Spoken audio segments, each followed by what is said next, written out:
Please. Good evening. Good evening, dear colleagues. Today, our agenda covers the accelerated, advanced development of the national industry of unmanned and autonomous technologies. We're talking about a whole range of transport, industrial, and service systems that are still under external control by human command, and some are already completely autonomous, capable of operating in all environments, on land, in the air, in water, and in space.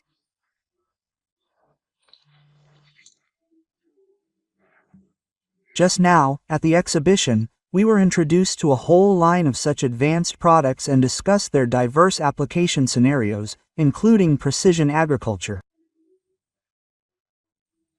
Oksana Nikolaevna spoke about forest protection.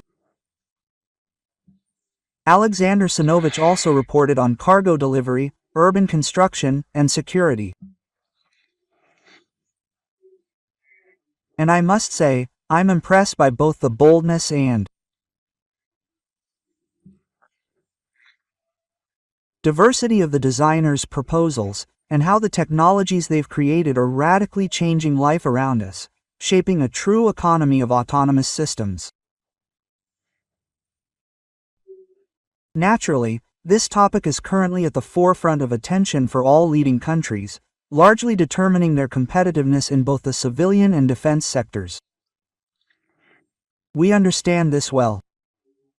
That's why, a year ago, and my colleagues and I were just reminiscing about this, at the meeting in Tagliata, we made decisions that paved the way for the widespread use of civilian drones. These decisions are, in general, crucial for the development of unmanned transport in our country across all environments.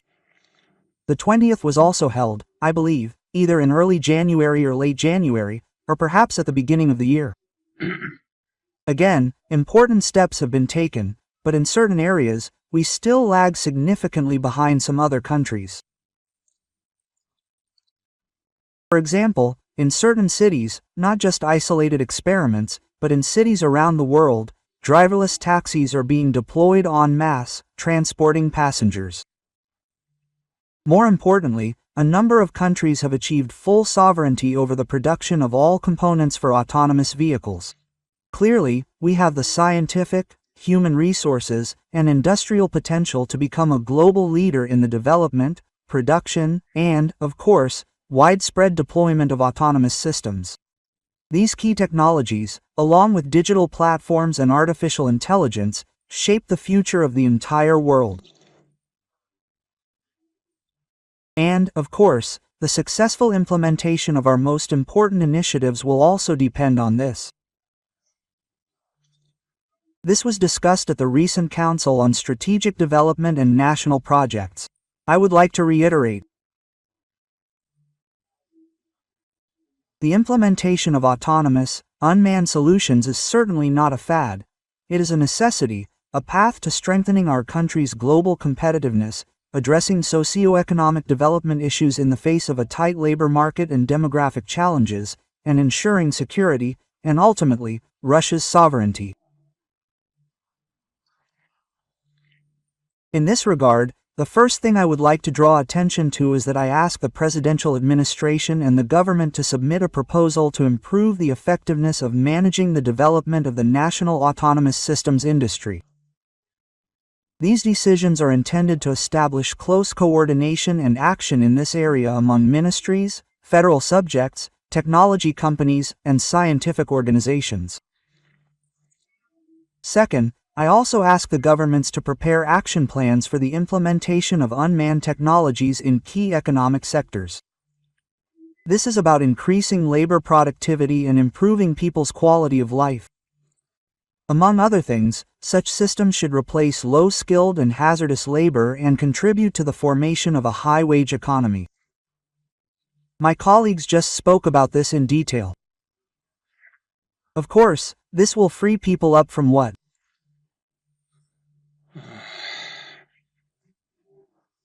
they do and what they do. This is low productivity work, frankly, low prestige, and yes, low paid. This will lead to a freeing up of the workforce and the opportunity to reassign people to other areas of work. I draw the attention of the meeting participants and all my colleagues in the government to the need to move more quickly from testing experiments to the widespread use of autonomous solutions. We must not just take control of this work, but let it. When I say we, I mean the administration, the government of the Russian Federation, and the heads of the country's regions. It's essential to build fundamentally new technological and business processes in industries based on the use of unmanned systems and assist entrepreneurs in selecting ready-made, cutting-edge solutions. And, of course, it's crucial to assess the needs of economic sectors for unmanned aerial vehicles, both in terms of volume and their characteristics, so that tech businesses can understand the medium-term market prospects and plan investments and production expansion. The government, for its part, must continue to urgently remove administrative barriers that hinder the rapid and safe implementation of autonomous solutions in economic sectors. We also discussed this at our previous meeting a year ago. Third, federal subjects play a crucial role in developing the unmanned systems economy. I ask governors to more confidently utilize existing regulations governing civilian drone flights. For example, in 2025, a new airspace class was introduced for them throughout the country. This opens up new opportunities for the use of unmanned aircraft for the regions. We must act responsibly, deliberately, and, of course, as quickly as possible. Moscow's best practices, currently the undisputed leader in creating a driverless economy, should also be implemented in other federal regions.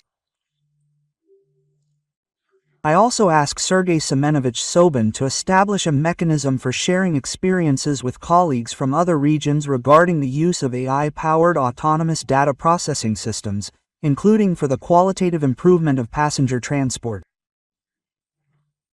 This is an important societal dimension of the use of advanced technologies. Fourth, experimental legal regimes are already in effect in Moscow, the Moscow region, the Federal Territory of Sirius, and Sakhalin.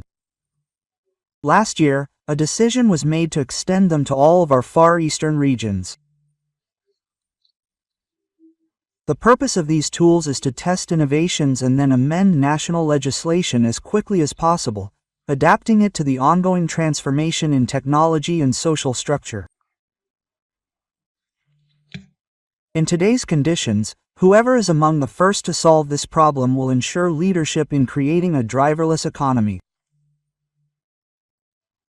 Based on the experience already gained, we must urgently introduce legal frameworks not only for large autonomous vehicles but also for even smaller devices, such as delivery robots.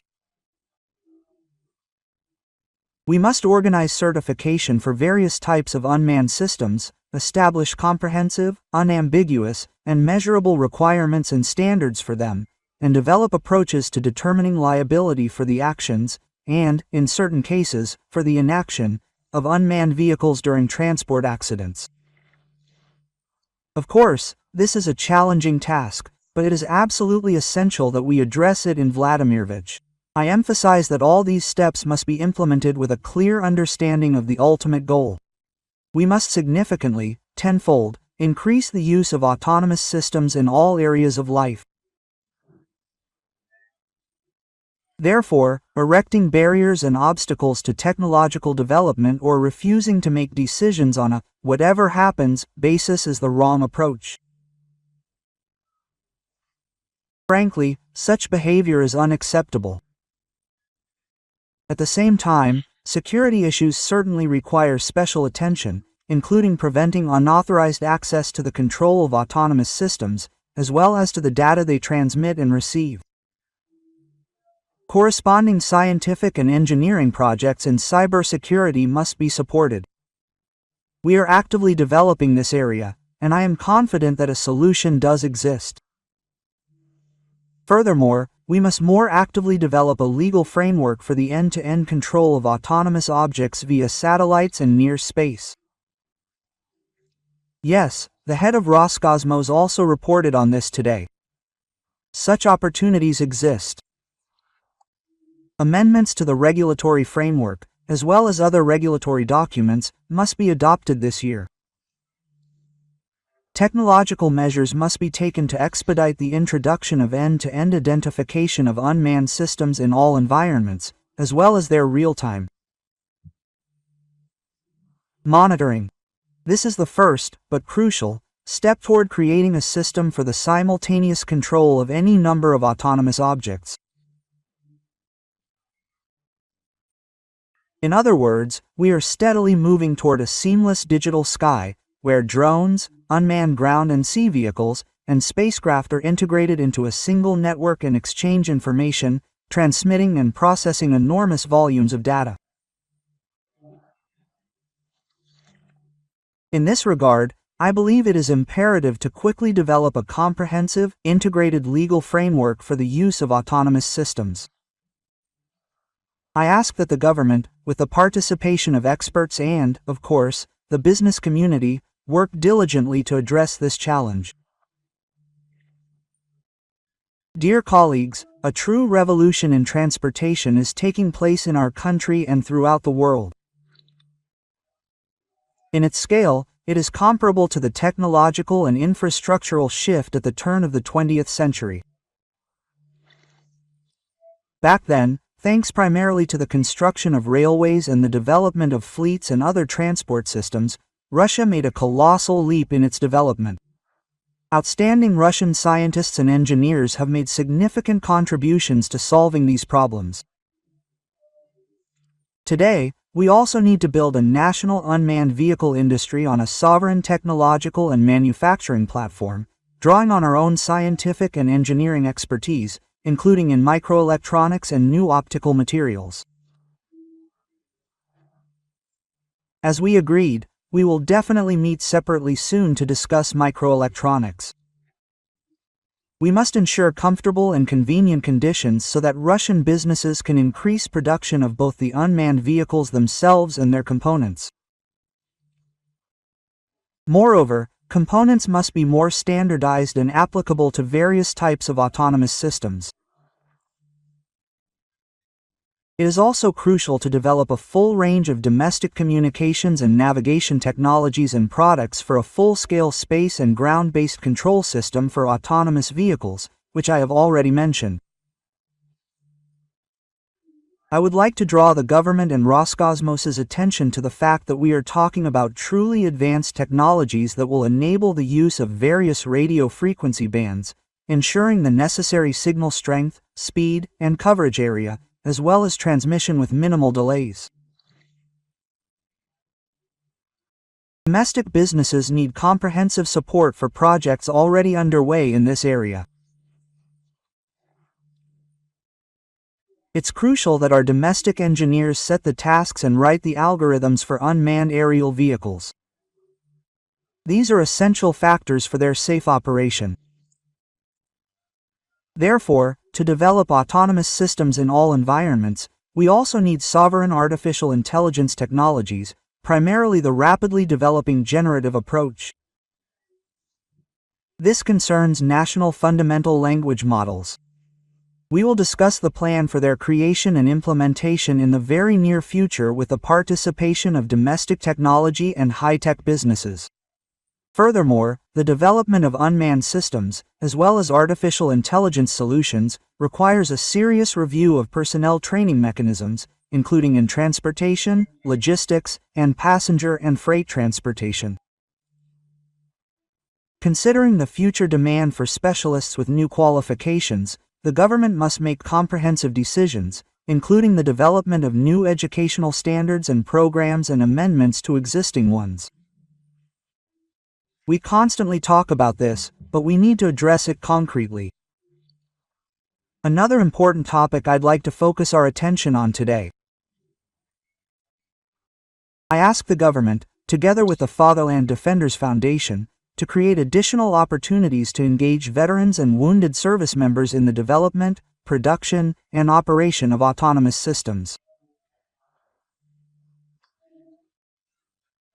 The experience, knowledge, and skills of our young men, our heroes, including combat drone pilots who have successfully destroyed and continue to do so, must be in demand in civilian life, even at the forefront of technological progress. We also need to remove the remaining administrative barriers and clearly outdated regulatory requirements. I ask the presidential administration, together with the military and law enforcement agencies, to thoroughly consider all of this and implement it as quickly as possible. Dear colleagues, to create a truly powerful, cost-effective unmanned systems industry, we need to increase exports of such advanced products and expand into global markets. And this global market is very large. They are waiting for us there, I assure you. I simply know it. Everyone, our friends, our partners, are telling us about this. Among the priority steps, it is necessary to make customs and other procedures as convenient as possible for national companies so that they can, withstand fierce competition from foreign manufacturers. And I ask that the corresponding decision be made promptly. Along with developing exports, we must create a common unmanned aerial vehicle, UAV, framework with our friendly partners. We must build turnkey UAV industries in friendly countries, establishing enterprises, training centers, and drone operating infrastructure in their territories.